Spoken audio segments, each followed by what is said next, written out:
McGillicuddy and Murder's Pawn Shop. Season 2, Episode 17. Merkle the Murderess. October 10th, 1921. Continued. After my unexpected twirl, Noble James arrived a few minutes later. "Sorry," he said. "I wanted to stop by my place and get this." He strode towards me, smiling. He held up a photograph. It was a nice clean shot of Dawn Mamungus. Suddenly, I realized that Dawn Mamungus may have been an actress once, or may still have been an actress. In the photo, she wore fake flowers in her hair and had heavily painted eyes. She had that austere, savage look that actresses are sometimes able to pull off. She looked quite beautiful. "Why do you have a photograph of Dawn Mamungus?" I said. "So we can ask inside restaurants and clubs about her," Noble said. He started walking briskly. "If the secret entrance is near here, then someone may have seen her from time to time, maybe going into a doorway or always heading towards an alley. This is my idea. We can circle all around the Purgatory Club until someone recognizes her photo." "Yes, but why do you have a photo of Dawn Mamungus?" I said. "You said you got it from your apartment." Noble opened his mouth and then shut it again. "Well, I've got photos of most of the leaders in my apartment." "Are you sure it's not because you're completely infatuated with her?" Noble gave me a look that would have withered lesser women. He said, very sulkily, "Yes, I'm completely in love with Madame Mamungus." "Do you say goodnight to her photograph?" I said. "Ugh." We laughed a little, and then we entered the first open establishment, a small, dirty cafe that was clearly serving liquor in its teacups. "How can I help you?" the man behind the counter said. "We were just wondering if you'd seen this woman," Noble said. The man glanced at the photograph. "Oh, sure," he said. "That's Dawn. She's got a small office in the back here. Uses part of our courtyard for something." Surely not. Surely we weren't getting our answer so soon. It was heavenly. Then the man glanced at me. "What did you say your name was?"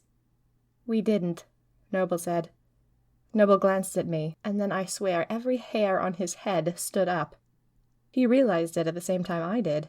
In unison, our eyes swiveled. I spotted it, pinned to the wall near the door. "Keep your eyes out for this murderess, Melinda Merkle, killer of many." Honestly, I've never hated my name more than when I see it in print. Merkle.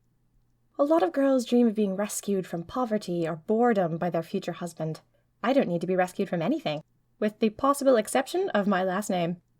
Of course, if his last name is even worse than Merkle, we can discuss. But now wasn't the time to complain about my name. Now is the time to teleport and get out.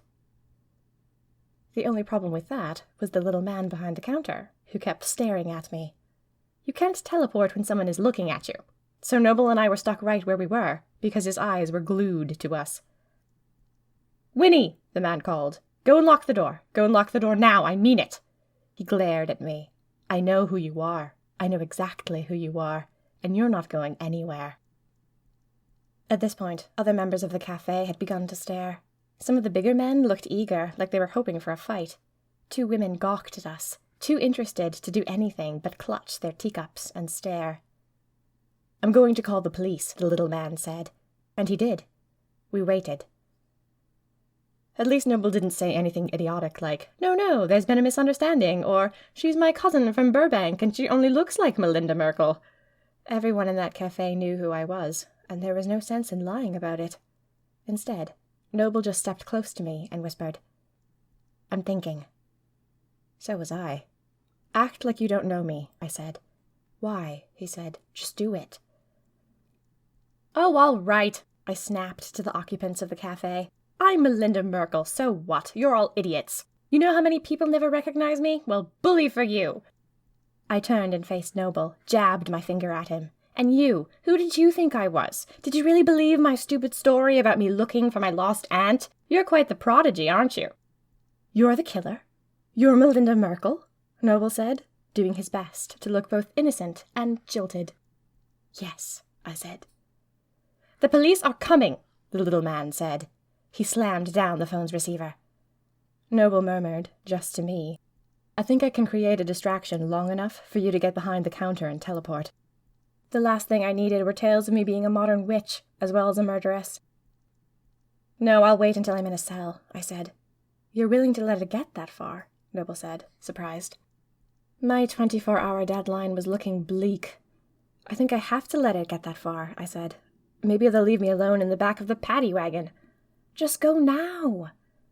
But no, I didn't want to risk it. If I left Noble behind in the mess, he might get arrested in my place. And even if he got out, by teleportation or lying, his face would be marked with my murders forever. He needed a clean slate. I had to give it to him. No, I have to do it this way, I said, but you should go. He shook his head. I had to admire Noble through all of this. He stuck by me, resolutely. He didn't have a self-flattering air of martyrdom or heroism about it either.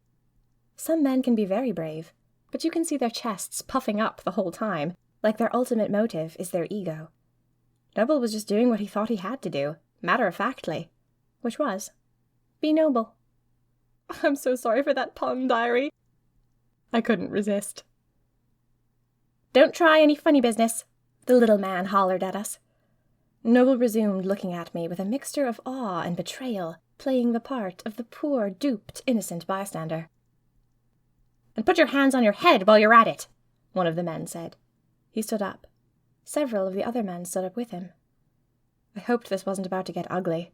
I clamped my hands down on my head and scowled at the room, trying to look evil, but nevertheless not threatening. I wanted them to all sit down again. I couldn't believe our luck. It was like something out of fiction. The man had recognized Dawn Mamungus immediately. Her secret entrance was behind this very cafe. We had found it on our first try. And now I was being carted off to prison. This was why the night enthusiasts had done this to me. They had made it impossible for me to live a normal life, to even work for the pawn shop, without getting stopped and arrested. They had completely crippled my existence. I had to get rid of these murder charges. When or how, I had no idea, but I was going to get rid of them. But that was a long-term project. My immediate need was to get behind this cafe and look for the secret entrance, and I couldn't do that if I was in prison. And Noble couldn't go ahead without me. He didn't have the power to release the train car victims. Can you draw a picture for me, I whispered to Noble, of the secret entrance, if you can find it? That may be enough for me to teleport straight there after I get arrested. It would save time. Noble nodded. He glanced towards the back entrance. Oh, I think I'm going to be sick, Noble suddenly called out. Oh, I think I'm going to be sick. Go to the washroom, you idiot, the little man exclaimed. Instead, Noble rushed for the back door. He was gone for almost 2 minutes. I began to be hopeful. Then he came back. He looked grim. It's no good, Noble whispered, speaking as he walked past me. The door won't let me through. You have to be a night enthusiast to get inside. We hope you've enjoyed Season 2, Episode 17, Merkle the Murderess, of McGillicuddy and Murder's Pawn Shop. McGillicuddy and Murder's Pawn Shop is written and performed by Minerva Sweeney Wren, all rights reserved. If you wish you were a magic unusual, fear not. When you subscribe to or review this podcast, you perform a magical deed by making it far more attractive to potential listeners. You can also gain magical powers by becoming a $1 patron at patreon.com/SweeneyWren. Results are not guaranteed.